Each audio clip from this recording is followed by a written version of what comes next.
Welcome to One Bad Podcast. Here's your hosts, KD and Shaner. KD, last episode we talked about when you and I met and how we had started writing and stuff. And let's jump right in here, man, because we did not mess around. And that was another reason I think you and I clicked as far as like wanting to play together. Is not only did we write pretty well together, we also like were ready to go and like let's get a record. You know, I don't know how to even at that point. I'm like, I don't even know how to do that. You know, I recorded an EP with my former band, but I'm like, let's do it. I've never written a record, so let's go. And you were up for it, so. Well, and that's cool. Like you're right. Looking back, like so many bands these days, like. Yeah, they're 5 years in, they're working on our first EP. It was just like, come on, what? We were both like, get shit done people, right? So, like, Let's go record. We had no money, and we just were like, and then somehow, like, did I know Neil or did you know Neil? I knew Neil he did the EP with my former band, Neil Meckelberg. And so he was the only producer I knew. Just, beautiful human being. Well, the best. Miss him like crazy.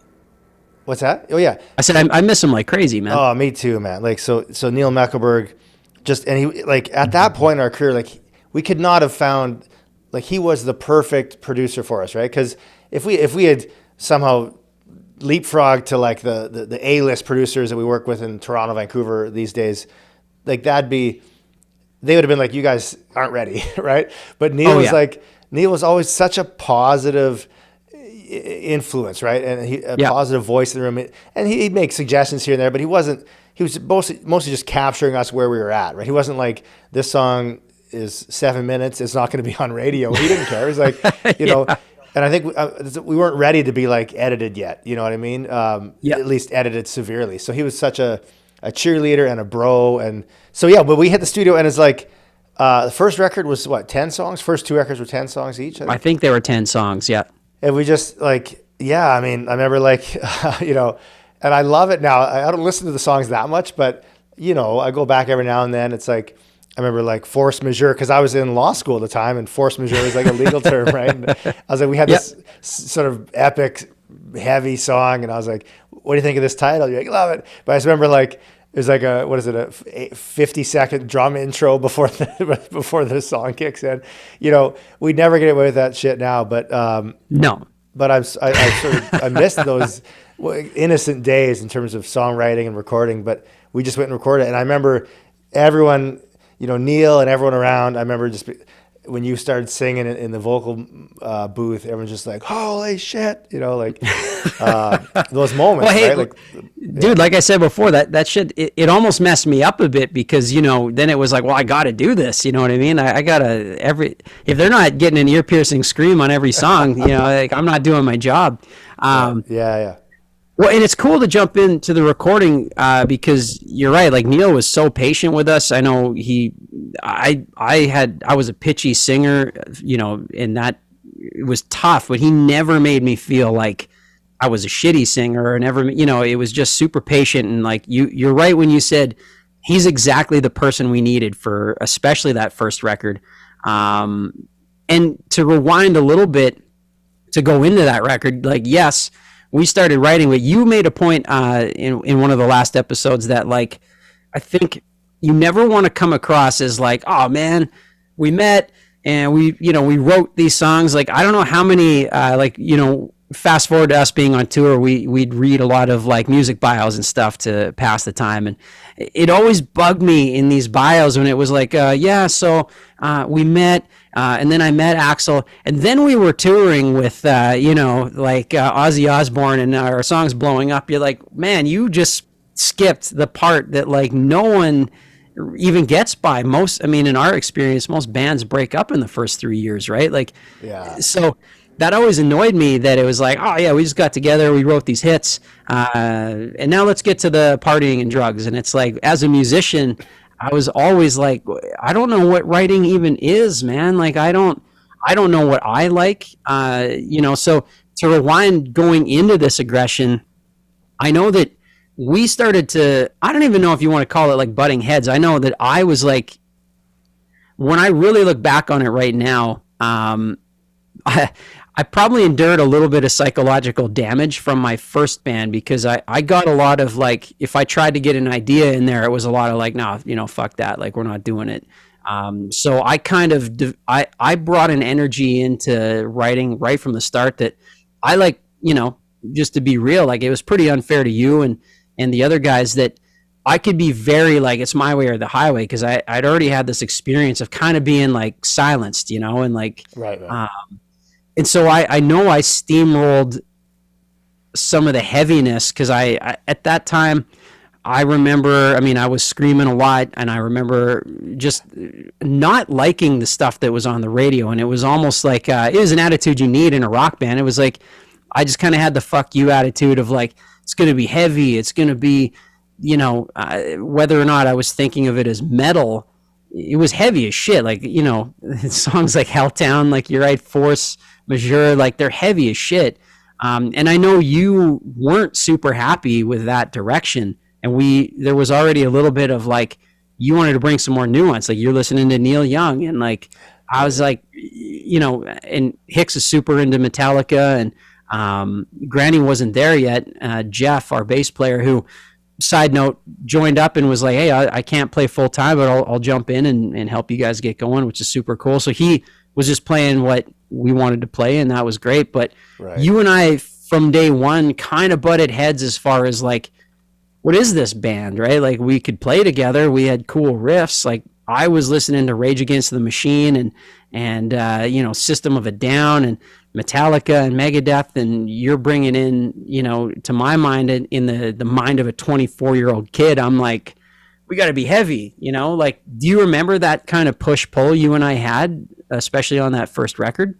Yeah, totally. And I think, and I remember saying this to a couple friends, like musician friends. I was like, I think that push and pull could lead to great things. You know what I mean? Like I think in every band, like you got to have that conflict. Otherwise there's no gold at the end of at the tunnel. It's like, or there's got to be that pressure to create a diamond or whatever analogy you want to use. But like, if everyone comes to the band with the same influences, then the bands always inevitably suck, right? Yeah. Well, you made that point in one of the previous episodes where like, it's true. If we all just liked, System of a Down, or we all just wanted to be Neil Young, well, you're just going to be a derivative of that, everyone's exact influence. And that's usually why those bands fail. Because you're like, well, you guys sound like a shitty System of a Down is what people would say. Or like, you're like a really shitty Neil Young cover band, And like to take some modern examples, it's pretty clear to me that every member of Greta Van Fleet is a hardcore Zeppelin fan, right? It's pretty obvious,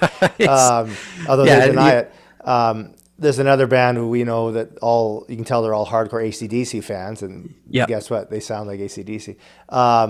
So I think that I knew that if you were just listening to the same 70s rock and Pearl Jam, that kind of stuff as me, then we just kind of end up sounding like that, right? So I thought there could be something, and I think that it turned out to be true.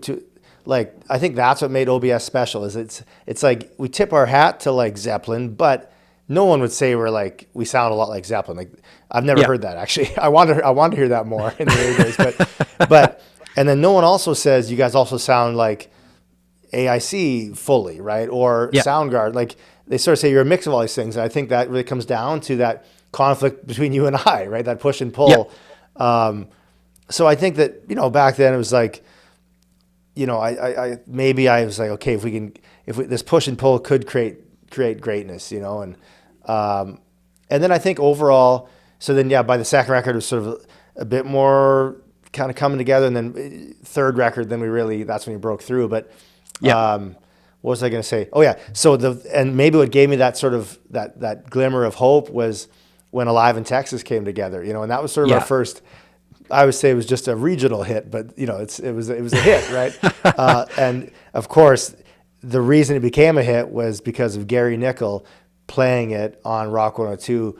I don't think he even had. We can confirm this after, but I don't think he had authorization to do it. Yeah, I don't think he had clearance. No clearance, but he played it, and thankfully, and Alive in Texas, just like any of our hits. It's like it combines that sort of 70s-ish, but also something new, right? Like, it's like a little bit of Led Zeppelin, but also kind of heavy as hell, and a little bit of like your voice just soaring over top everything. It's like Soundgarden, Zeppelin mixed together through our lens. Where it ends up is something new, right? And so I think that once we recorded that, I was like, holy shit, this is something here.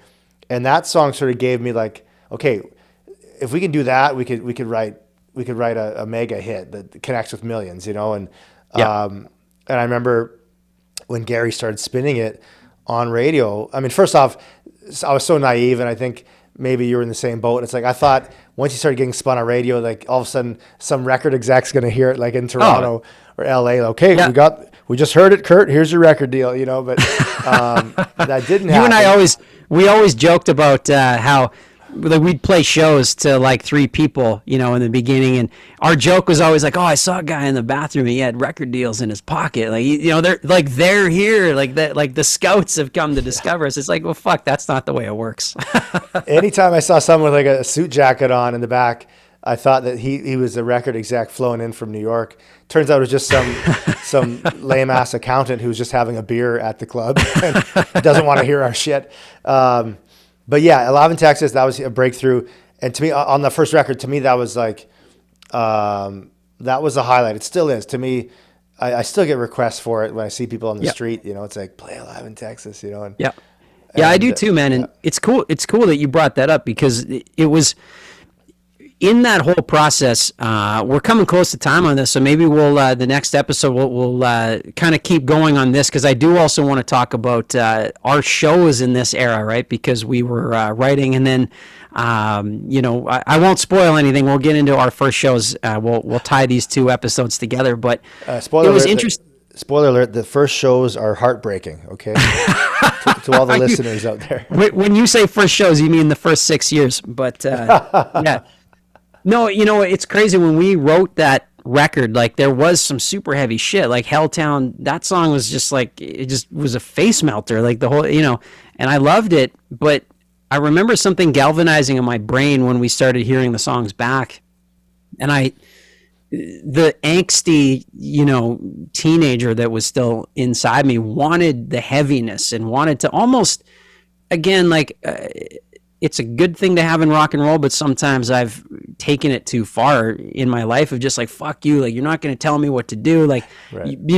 If this isn't, and we've heard other bands say the same shit. Like, if you're not going to play our songs, like, fuck you and fuck your station. It's like, well, it doesn't really work that way. Like, maybe the songs aren't that good. Right. Like, and so Alive in Texas, I'm glad you brought it up because listening back, like, there was no doubt in my mind that was the standout song. And besides all the, for me, because we're keeping this podcast real and honest, like I kind of didn't want to like it. I was like, I wanted the heavier shit. And I was like, but it was like, I couldn't deny just how good that song was, like for the songs we were writing. Cause you're right. We're just doing our best. We're throwing shit together. I think the first song, Hayseed was, about what felt like a 15-minute intro before anything really happened. And, we're trying to do our thing and trying to learn. We didn't know how to write. I'd never been taught. You'd never been taught. Like no one, this whole band has always operated without a roadmap, so we were just teaching ourselves and figuring shit out. But definitely we'll keep this conversation going in the next episode because I think it's good to tie together this aggression in that era of shows. But that song was definitely the first, like, that sounds like OBS. Like that to me was like totally felt the same way you did, where I was like, I kind of didn't even want it to be, but I'm like, oh man, I think the best way to end this episode would be like, I think we're a rock band. That's we're right. we're not a metal band. I think we're a rock and roll band. And holy shit, am I glad that that's the conclusion we came to, right? That's so. Yeah, man. Oh, go ahead. I was gonna say one more thing, but you're right. When you mentioned like you didn't want to like it, it does remind me of the early days. I'd have to be careful if a song sounded catchy. I'd have to be like, I didn't want to state to you that I liked it too much, because then you would know. If it's too catchy, it's like no. And if Katie's really enthusiastic about it, it must be like not metal enough, So I'd be like, oh, I think it's okay, But yeah, you're right. Man. OBS. That's a great point, though. It wasn't clear, and listeners should know this, like, it wasn't clear that we were a rock band in the early days, right? It's like, are we metal or rock? But by the end of that record, I think, and by Orange City, we're a rock band. And of course, I think we always should have been like that. Look at us now. Look at us now. It makes sense. But at the time, we weren't sure, right? Because, I mean, you and Hicks were definitely leaning way more metal than I was. But I think, or for a while there, we were the hard rock band. And now we're just a rock band, whatever. I mean, it's all just titles. But that's a great point. We're a rock band now. Well, dude, and it's a great segue to the next episode. Let's keep this going because we got to talk about those first shows when we had the record done and we did our the CD release and what they were called CD releases, not album releases at the time. But let's talk about that next time, dude. Let's get into those first shows and what really the magic that was us live. I think was kind of there from the beginning. It was definitely untamed. So let's get into that next time. What do you say? Okay, sounds good, buddy. All right, dude. Thanks for listening to One Bad Podcast.